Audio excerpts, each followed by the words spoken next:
आज हम जानने वाले हैं कि श्री कृष्ण जी ने किसे कहा था कि अपने बेटे को 2 टुकड़ों में काटकर शेर के सामने चढ़ा दो, और उस राजा ने शेर के सामने अपने बेटे को काटकर चढ़ा भी दिया। आप इस कहानी को पूरा सुनना और उसके बाद में अपना राय कमेंट में जरूर लिखना, और अगर वीडियो पसंद आएगा तो वीडियो को लाइक कर देना। पसंद नहीं आने का सवाल ही नहीं होता है, क्योंकि ये महाभारत की कथा है और महाभारत की कथा किसे नहीं पसंद है। अगर आपका ऐसे ज्ञान बढ़ता रहे तो चैनल को भी सब्सक्राइब जरूर कर लेना और वीडियो को भी लाइक कर देना। तो चलो डायरेक्ट कहानी शुरू कर देते हैं। महाभारत का युद्ध जब समाप्त हुआ तो अर्जुन को वहम हो गया कि वो श्री कृष्ण का सर्वश्रेष्ठ भक्त वही है। अर्जुन सोचते हैं कि कन्हैया ने मेरा रथ चलाया, मेरे साथ रहे, इसलिए मैं भगवान का सर्वश्रेष्ठ भक्त हूँ।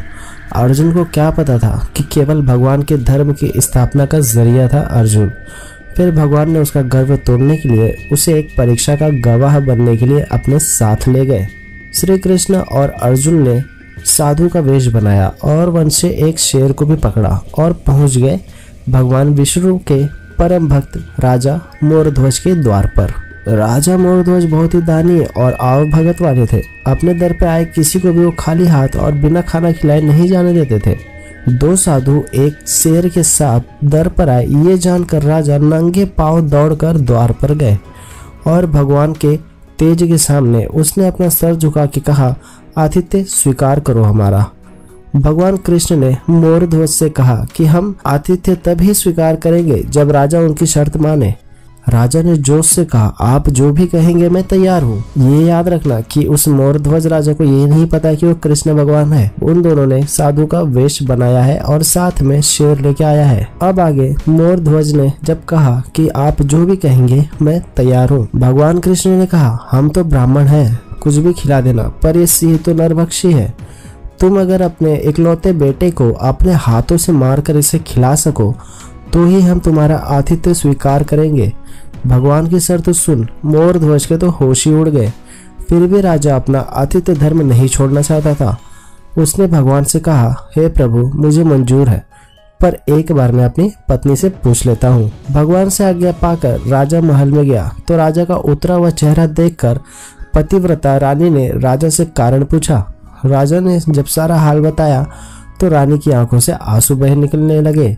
फिर भी वो अभिमान से राजा से बोली कि आपकी आन पर मैं अपने सैकड़ों पुत्र कुर्बान कर सकती हूँ। आप साधुओं को आदर पूर्वक अंदर ले आइए। अर्जुन ने भगवान से पूछा, हे माधव, ये क्या मांग रहा है, आखिर आपने क्या मांग लिया? कृष्ण बोले, अर्जुन तुम देखते जाओ और चुप रहो। राजा तीनों को अंदर ले आए और भोजन की तैयारी शुरू की। भगवान को 56 भोग परोसा गया, पर अर्जुन के गले से खाना तो उतर ही नहीं रहा था। राजा ने स्वयं जाकर पुत्र को तैयार किया। पुत्र भी 3 साल का था, नाम था रतन कंवर। वो भी माता पिता का भक्त था।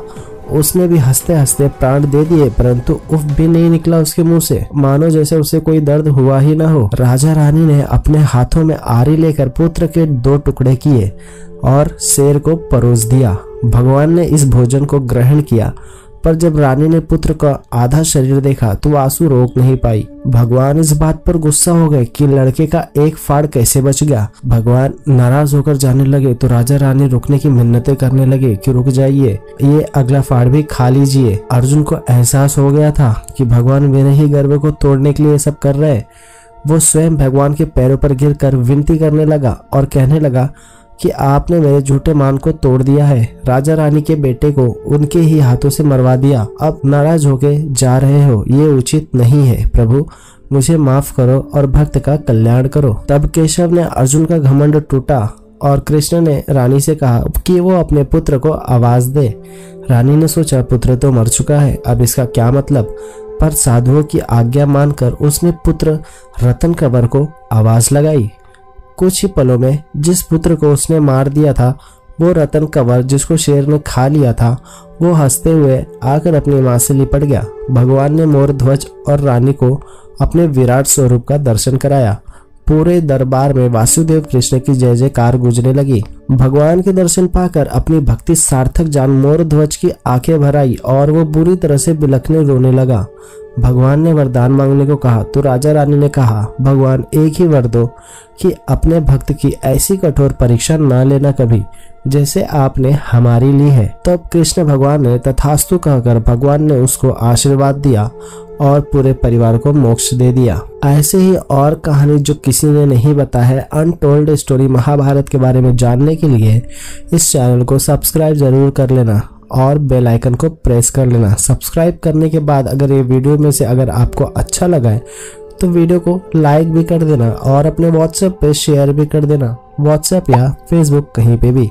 तो मिलते हैं हम फिर से अगले इंटरेस्टिंग वीडियो में।